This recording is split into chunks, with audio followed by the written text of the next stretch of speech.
Hello everyone, welcome to my lecture of cardiovascular system. We will discuss today infective endocarditis. Uh, we will see introduction, then etiology, pathogenesis, morphology, clinical feature, diagnosis, complications, treatment, cause of death and prevention.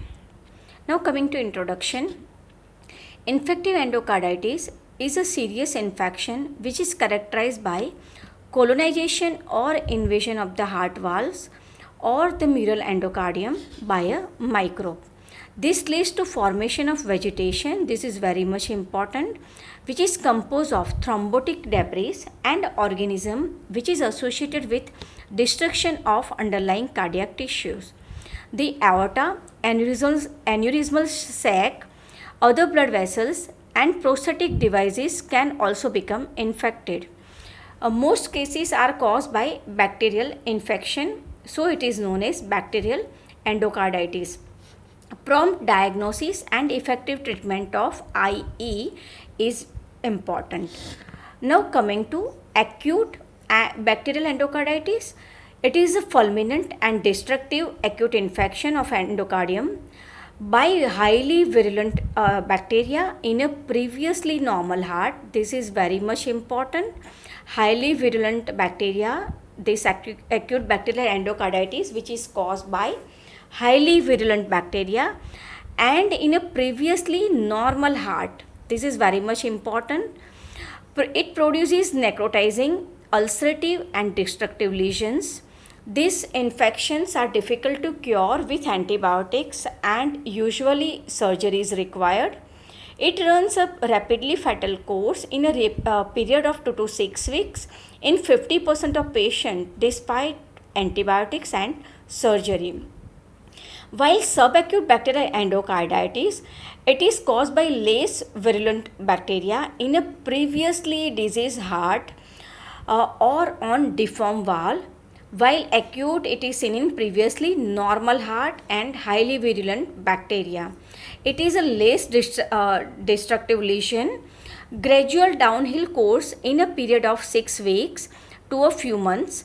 It appears insidiously and recover after appropriate antibiotic therapy. There are some features to differentiate acute from subacute infective endocarditis. First, there is a duration. In acute, it is less than 6 weeks, while in subacute, it is more than 6 weeks. Most common organism of acute infective endocarditis are Staph aureus and beta streptococci, while in subacute, it is a Streptococcus viridans. Virulence, definitely in acute, it is highly virulent organism are there and less virulent in subacute. Usually previously normal valves are seen in acute, while subacute it involves the previously damaged valves. Lesional valve, it is invasive, destructive and suppurative in acute, while it is a non-invasive and non-suppurative in subacute. Clinical features, acute infective endocarditis, you will find features of acute systemic infection, while splenomegaly, clubbing of fingers and patechi, it is seen in subacute infective endocarditis. Now coming to etiology, about 90% cases of infective endocarditis are caused by streptococci and staphylococci. Acute infective endocarditis, virulent strain of staphylococci, pneumococci, gonococci, beta streptococci and enterococci. Staph aureus are seen in 10 to 20% of cases, but it is common in IV drug abusers. In prosthetic valve endocarditis, this Staphylococcus epidermidis is a more common organism. These questions are asked in your Viva question.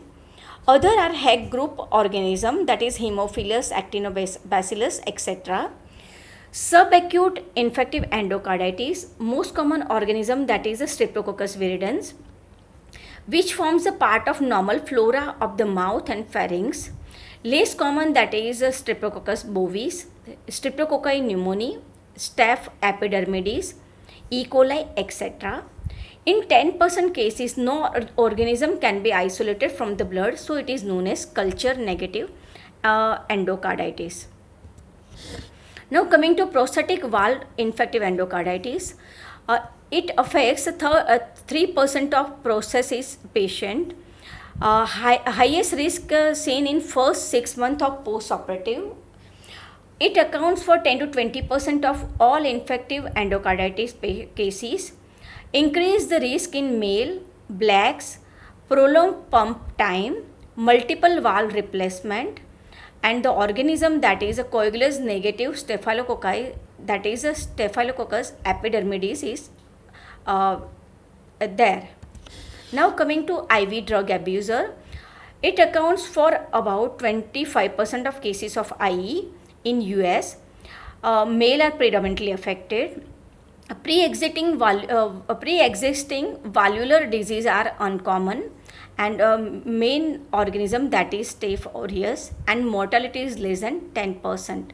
Here most common tricuspid valve is involved, about 70%, and 24% mitral valve, and 6% aortic valve is involved.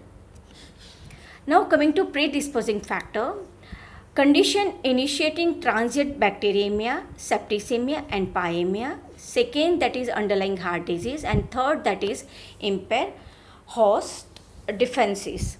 Now coming to detail in each.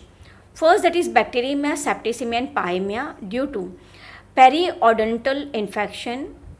Second, that is infection of genitourinary tract by catheterization, cystoscopy, normal delivery and abortion. Infection of GIT and biliary tract, skin infection like boils, carbuncles and abscess, upper and lower respiratory tract infection, and IV drug abusers. Second, that is underlying heart disease like mitral valve prolapse, myxomatous mitral valve, degenerative calcific valvular stenosis, bicuspid aortic valve, etc. In impaired host defense by patient having like leukemia, lymphoma, malignancy, diabetes mellitus, patient on immunosuppressive therapy, or alcohol or IV drug abuser and immunodeficiency. Now coming to pathogenesis, bacteria have surface adhesion molecules which mediate their adherence to injured endocardium. Some predisposing conditions are there. Circulating bacteria are lodged more frequently on previously damaged valve than on healthy valves. Condition producing hemodynamic stress on the valves are liable to cause damage to the endothelium, favoring the formation of platelet fibrin thrombi which get infected by circulating bacteria. Occurrence of non-bacterial thrombotic endocarditis from prolonged stress which is followed by bacterial contamination. This chart shows normal valve due to any cause which we have already described leads to endothelial damage, followed by platelet deposition, then formation of non-bacterial thrombotic endocarditis. On prolonged cases, there is a colonization of bacteria and it leads to infective endocarditis. It may heal depending on the patient condition, or it may further endothelial damage of the valve.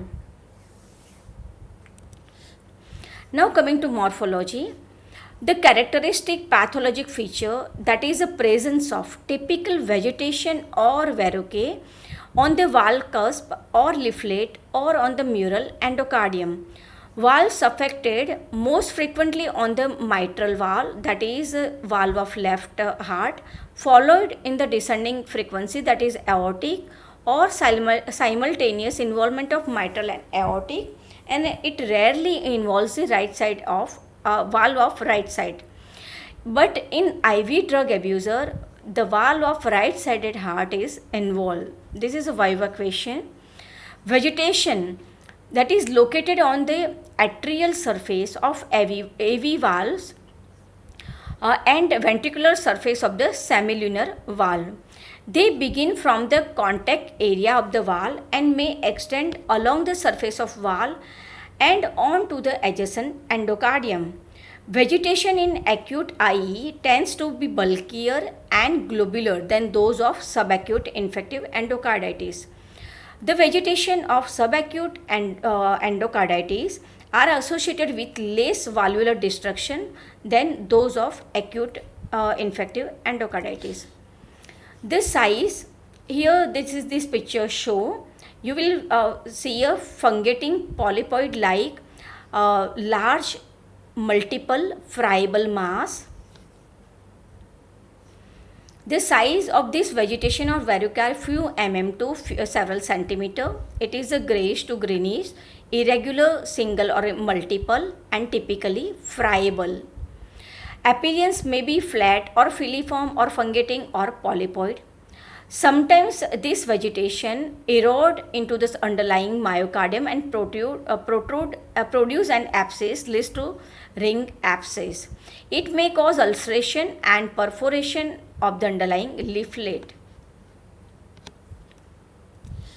Now coming to microscopically. Microscopically, outer layer, it is also known as cap.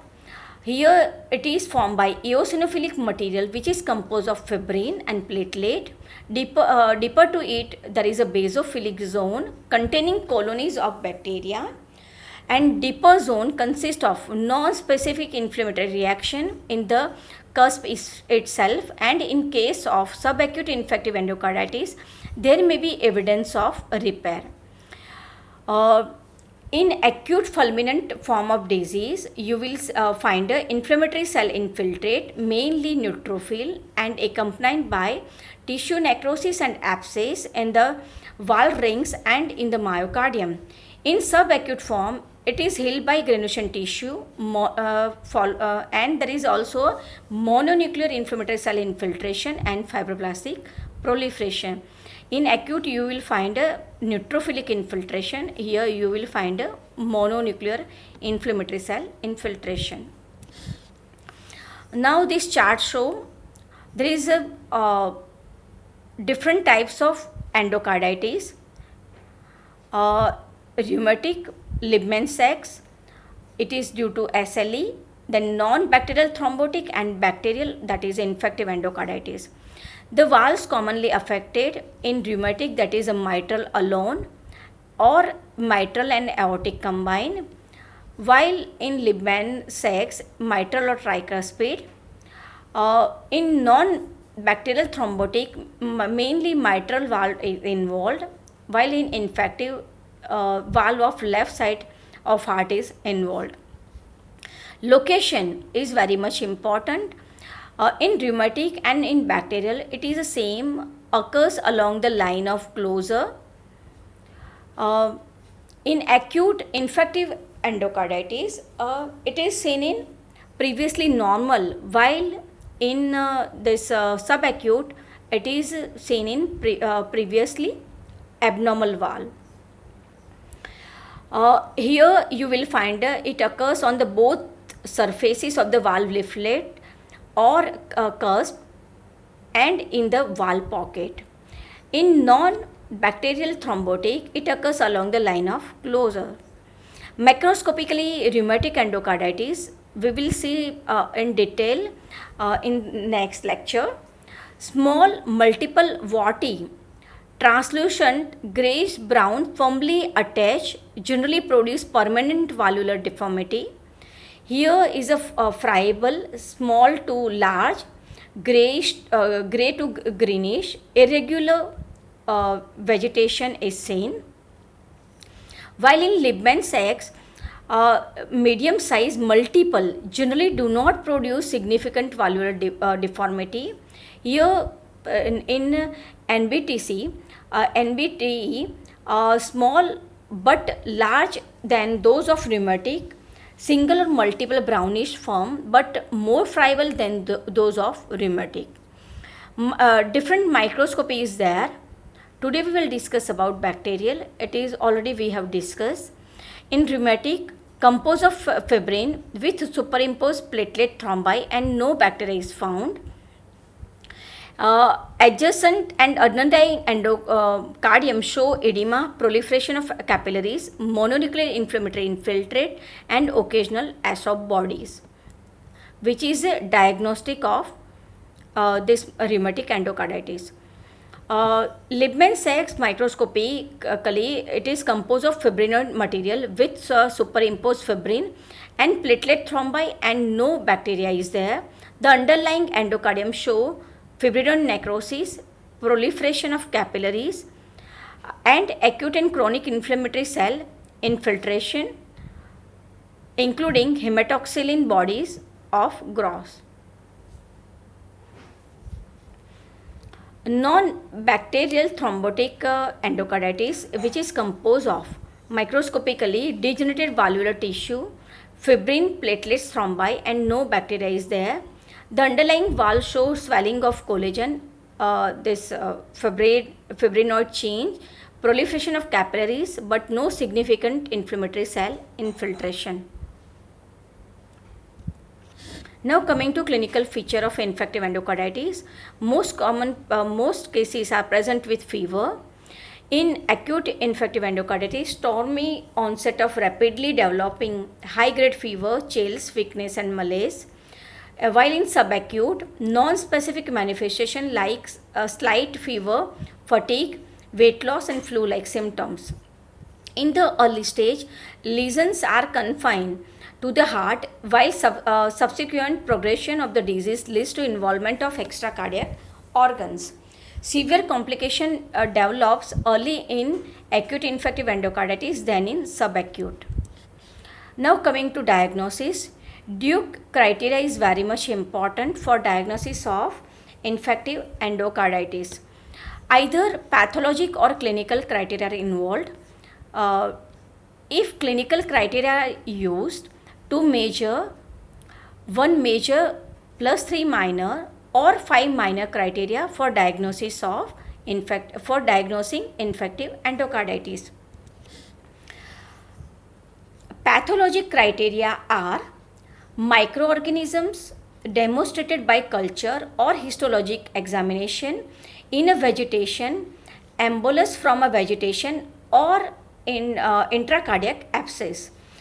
Second, that is histologic confirmation of active endocarditis in a vegetation or intracardiac abscess. This is a pathologic criteria. Now coming to clinical criteria, major. First, that is blood culture that is positive for a characteristic organism or persistently positive for an unusual organism. ECG identification of a valve related or implant related mass or abscess or partial separation of artificial valve. New valvular regurgitation, this is a major criteria.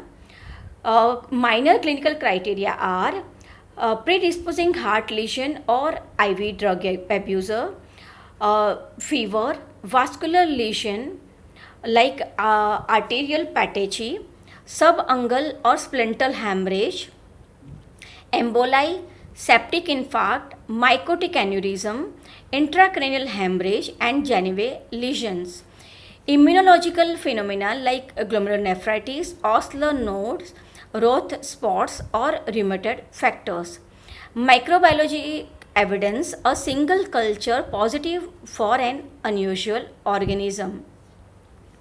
ECG findings consistent with but not diagnostic of endocarditis, including worsening or changing of a pre-existent murmur. Now this picture shows Genevieve lesions. They are small erythematous or hemorrhagic macular non-tender lesions on the palm and sole. Osler node are small, tender subcutaneous nodule that develop in the pulp of digit or occasionally more proximally in the fingers and persist for hours to several days. Roth spot are oval retinal hemorrhage with pale center. Pathology may be seen in the skin and conjunctiva due to either emboli or toxic damage to the capillaries. Now coming to complication, it may be either cardiac or extracardiac. In cardiac, murmur are present in 90% of patients with left-sided infective endocarditis and may stem from a new valvular defect or represent a pre-existing abnormality. Valvular stenosis or insufficiency, perforation, rupture and aneurysm of valve leaflet, abscess in the valve ring, myocardial abscess, suppurative pericarditis, cardiac failure from one or more of the foregoing complication. Now coming to extracardiac complication, this vegetation are very typically friable and they tend to get dislodged due to rapid stream of blood and give rise to emboli, which is responsible for serious extra cardiac complication. Emboli from right-sided heart enter into the pulmonary circulation and it causes pulmonary abscess. Emboli from left-sided heart enter the systemic circulation and it affects the different organs and it causes infarct, abscess and mycotic aneurysm of spleen, kidney and brain. Pategi oslo node, Genevieve spot, and there is a immunological mediated some complication like glomerular nephritis. Coming to treatment, antibiotics in adequate dose kill the bacteria, but the complication and sequelae of healed endocardial lesions may occur even after successful therapy. Cause of death, most common, it is due to cardiac failure, persistent infection, embolism to vital organs, renal failure, rupture of mycotic aneurysm of cerebral arteries, prevention by prophylactic use of antibiotics. Thank you.